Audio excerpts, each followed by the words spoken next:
It's true that a woman you can pray your children into destiny. It is true. There is no prayer said over, no matter how stubborn a child is right now, no matter how much they look like they are not fitting into destiny, there's no prayer said over a child that is a waste. God does not store prayers. He answers them. When I see mothers who can pray, and I'm not talking about vain repetition, I'm talking about revelational prayers. Lord, show me about my child. What are the challenges of this child? If you're a mother here and God is not talking to you about your children, you are parenting in blindness. At least God should be able to tell you, who is this child? Where is this child going to? What is becoming of this child? My mother said that to me. That's one very fundamental thing she said to me. She said, I don't know how to make you become who God says, so I'm asking God to help me. And that's the first prayer I'm going to pray. Whether you have a child or you don't have a child, whether they are adults or whether they are young, I make the first prayer. When you don't have the capacity to make your child who your child is supposed to be, even if you don't know the compass and you don't know how to make that child become, I pray for you today.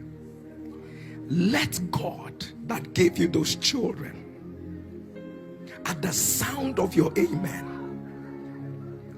let God make them who he wants them to be.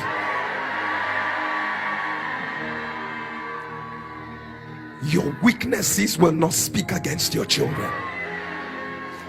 Your failures will not speak against your children. Today I pray for your own children. Any child currently going through any attack, I pray today, let those attacks be broken right now. Father, mother, can you have a relationship with God that God can tell you when your children are struggling? Can God even tell you what is about to happen in the future so that you can forestall it? It will not meet you like an emergency. Am I communicating? You know, there are things that happen in my life now. I know I pray, but there are some that will happen. I will tell myself, that's my mother's prayer. I know I pray, but there are things that will happen. When you see the way they will play out, I sit back and say, Kai, that is a broken woman's prayer. That is a broken. There was something I've always shared this with you, how my mother, I got a job with a World Bank project on HIV and AIDS. Then I had even gotten a job with the UN. And I went to show my mother, and I said to my mother, our life has changed. I said, our life has changed. My mother was the most important person to me. So I went to tell my mother, now you will live in my house with this salary. I will change everything. I was excited, telling my mom this, telling my mom that. My mom was so uninterested. I told her, why? She said, everything you are telling me is not what God told me about you.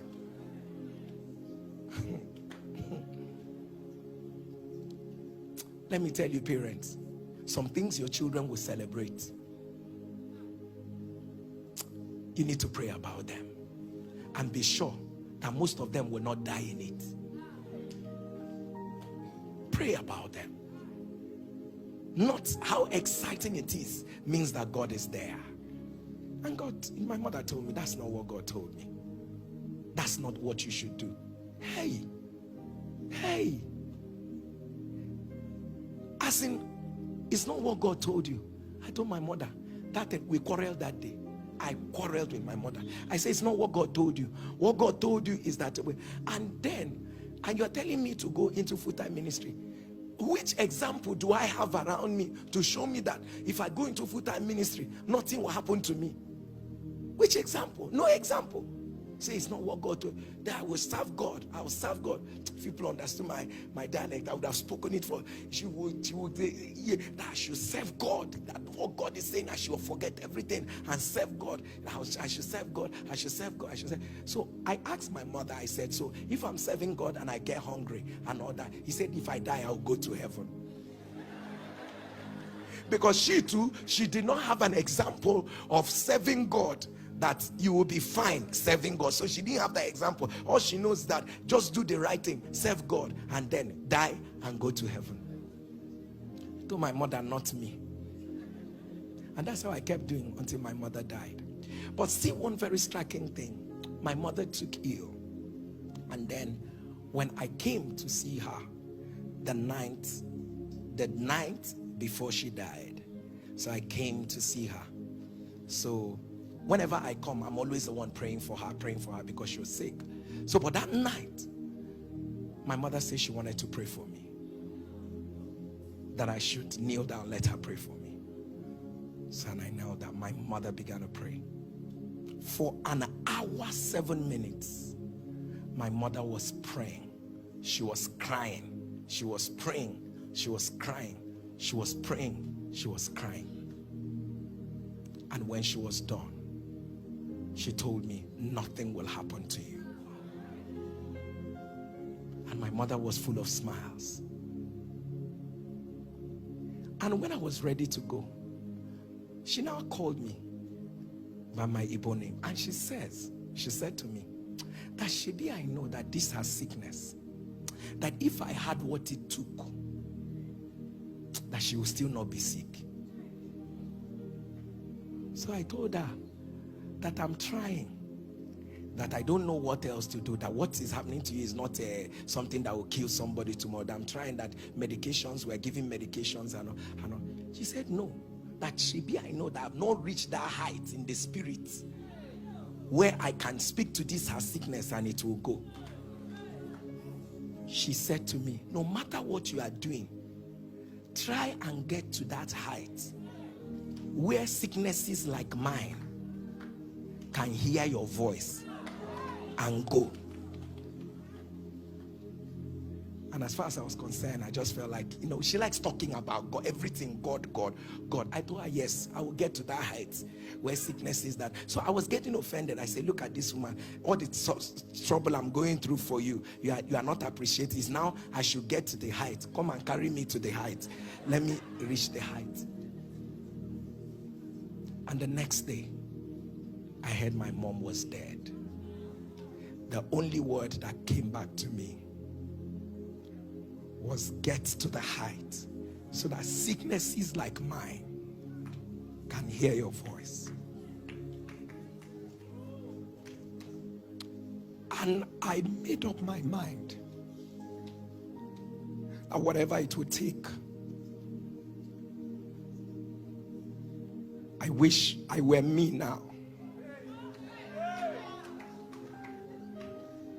My mother would not have died. But it's not late. So what I could not do for her, I will do it for my generation.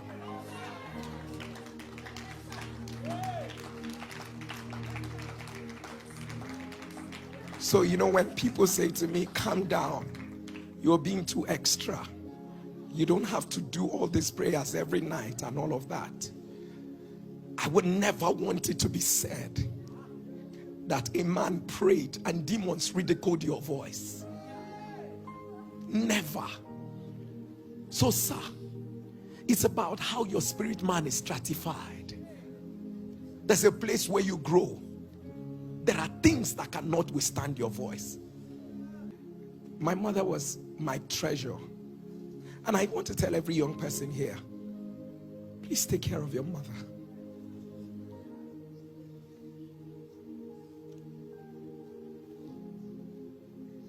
They are not perfect, but love your mother. You probably wouldn't know how valuable your mom is until you wake up and not find your mother anymore.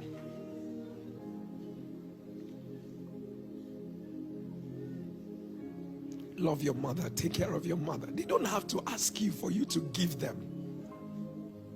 I know they can be quite a handful most times.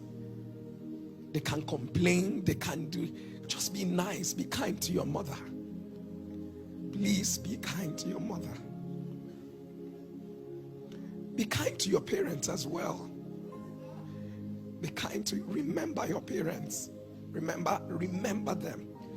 Show them how much you care and how much, if God blesses you in whichever way, let your parents feel it. Let them feel that God has blessed you. Let them know that God, you see, if anything happens to you, the side chicks won't be there. If anything happens to you, I'm telling you the truth. It's so easy how people move on. But your parents will have a hard time to move on. It will scar them so much.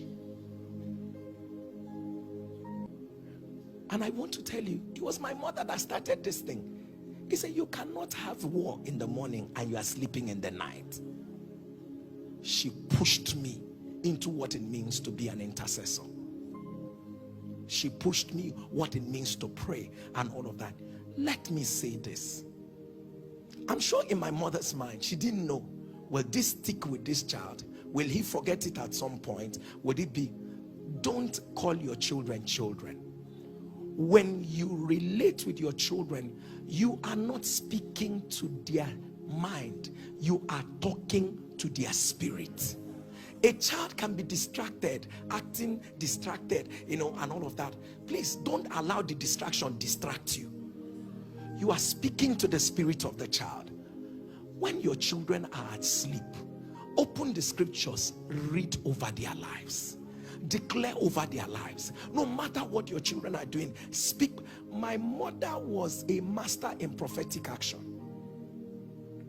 And I said it at the last minute women's program where I was speaking, and I said to them, my mother would, while she is frying in the kitchen and all of that, in a local kitchen, our local kitchen, with all that fire and all of that. So when I come into the kitchen, my mother would drag a stool, those kitchen stools, in the kitchen, and told me that I should sit at the seat of the kings.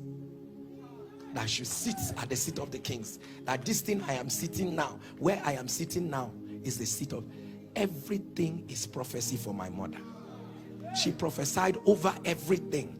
Things that made sense, things that did not make sense. Everything is prophetic. People of God, every mother here, you have the pictures of your children. Prophesy. If you find their clothes anywhere, prophesy. Anything that is happening, prophesy. And I don't forget, and I just remembered it. Ordinary wooden kitchen stool. My mother called it seat of the kings. Why don't you call your own child's dress of the kings? Find something, and because they cannot fail. They cannot fail. They cannot fail. If you see when your own destiny came under attack, you can imagine what your children are going through right now. And half of it, they are not telling you. Half of it, they are not telling you. And the truth is that it doesn't even matter what happened when you were in ignorance. That belongs to yesterday.